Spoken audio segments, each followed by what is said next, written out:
If you're using low-quality vinyl windows, there's something you can do to help save time and money over the long run. And that something is using Andersen 100 Series products instead of vinyl. 100 Series products are available at a similar price to vinyl, but made with Fibrex material that's twice as strong and holds up in high heat, even in dark colors. And unlike some other vinyl alternatives, 100 Series products have a smooth and consistent finish. That's why you can trust Andersen 100 Series products to be the smart alternative to vinyl. Learn more at andersenwindows.com/pros. Hello, Fine Homebuilding Podcast team. I love the show. Could you share your opinions on an affordable way to ventilate this roof structure on my simple cabin build in northern Michigan? This is USDA Zone 6A/6B because we're surrounded by large bodies of water here in Lee-Linnell County. The house will be well air sealed and have good quality casement windows. I'd like to avoid using spray foam in the roof, but I'm getting a lot of resistance from insulation contractors. One prominent insulator states he doesn't believe this 3.18/12 low slope shed roof can be ventilated properly. The airflow path may have trouble exiting the structure as seen in this image below. Because of this, he recommends a non-vented roof assembly and applying 7 inches of spray foam to the underside of the roof deck to provide the thermal and vapor control layer. My thought is if the roof is properly vented, then the spray foam won't need to be used, and I can use materials such as cellulose, spider, or Rockwool. Can I get your thoughts on this, Tom M.? Please see the attached Word doc for drawings. I'll put the drawing of Tom made on the podcast page. So who wants to quickly explain what the problem is with this low slope shed roof and a conventional soffit and kind of ridge venting arrangement? Yeah, the steeper the pitch, supposedly the better the ventilation, correct? You get more of that stack effect or more air moving through a steeper pitch. I have tested some lower pitch roofs that 412. I don't think I got under 412, but 412. And what you do is you put some smoke at the bottom side of the roof, and then you just observe to see if it comes out the eave, or in this case, it would be the other end of the house. I have, if it's built correctly, it's been fairly quick. It's less than a minute typically, depending on the length of the roof, but less than a minute for the ones that I've tested, that all of a sudden I got smoke pouring out, even a 412 pitch. I think he will get ventilation. It might be a little slower, but it will clear. But his drawing, the way he has it, is at the top side it wants to vent out the bottom side of the eave. That might slow it down a little bit. I think he should change that where it vents to the fascia, something on that, rather than trying to direct closer that to the sheathing layer. Yes, Yeah. Exactly. Yeah. Ian, thoughts? I was happy to see that he scratched out his asphalt shingles and colored in corrugated metal over the top of it. I would strap the top of it too and vent underneath the corrugated metal and do both. That's the only thing that I would add. I'm really interested in the fact that Randy has tested this and has seen the smoke come out.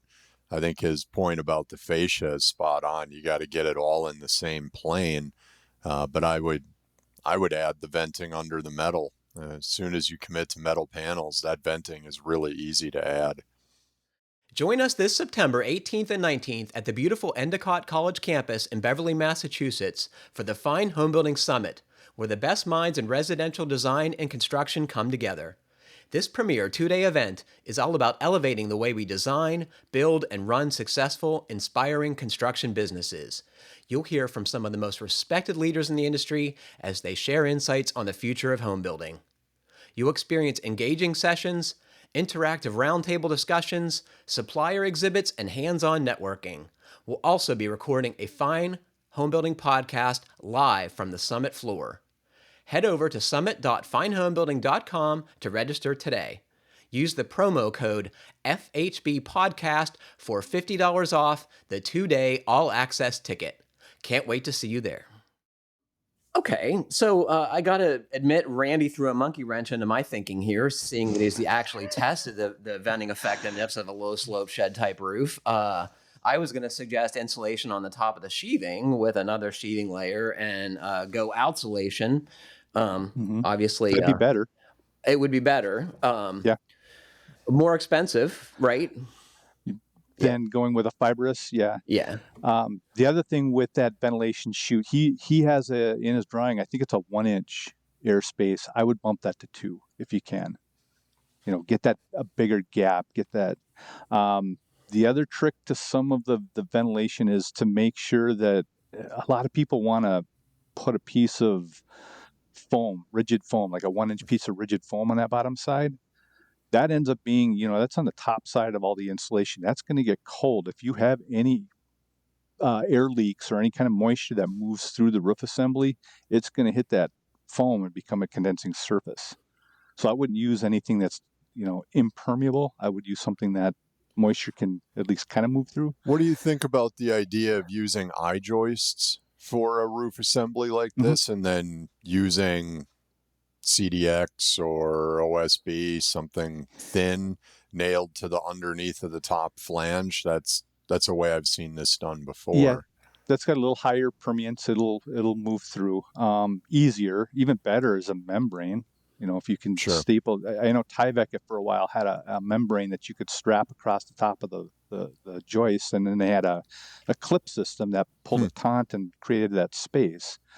I think it's disappeared. I don't think they must not have sold any of it, but that's pretty open. That would allow that any moisture that did get right into that.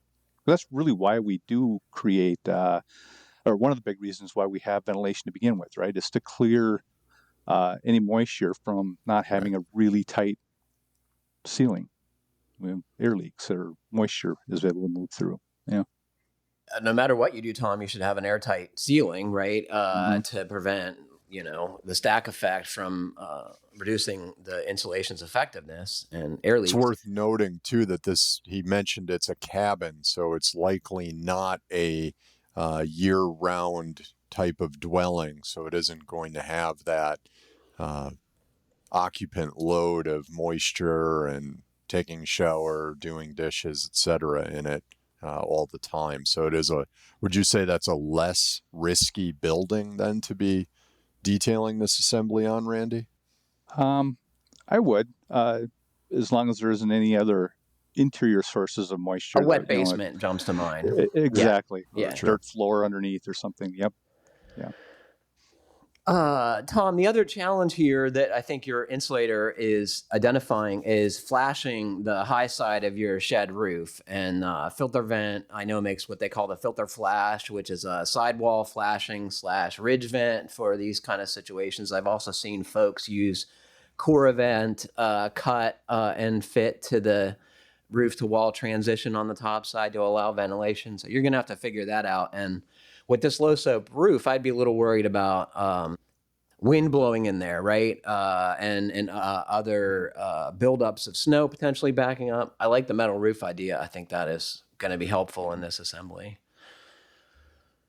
Final thoughts? It's also not a big structure. If you scroll all the way down and look at his floor plan, I think it's only 16 feet wide. So it's not a very large building with a large roof on it.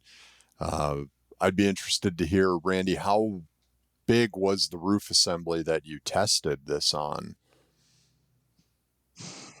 It must have been, I'd say 16, somewhere between 16 and 20 foot run up the slope. Yeah. Folks, let us know what you think. I'm curious if you've built roofs like this, roof assemblies like this, and how it worked out. I would say whatever you do, Tom, put a hobo data logger up there because they're so cheap and you can actually keep an eye on things and know if you have a problem before you do. It's a really cool looking structure too. I think Tom really nailed the modern cabin aesthetic. I love its simplicity. So much of modern residential architecture is about weird things stuck on houses anymore. I don't understand. Or 14 different roof lines and 20 different corners in the foundation. Yeah.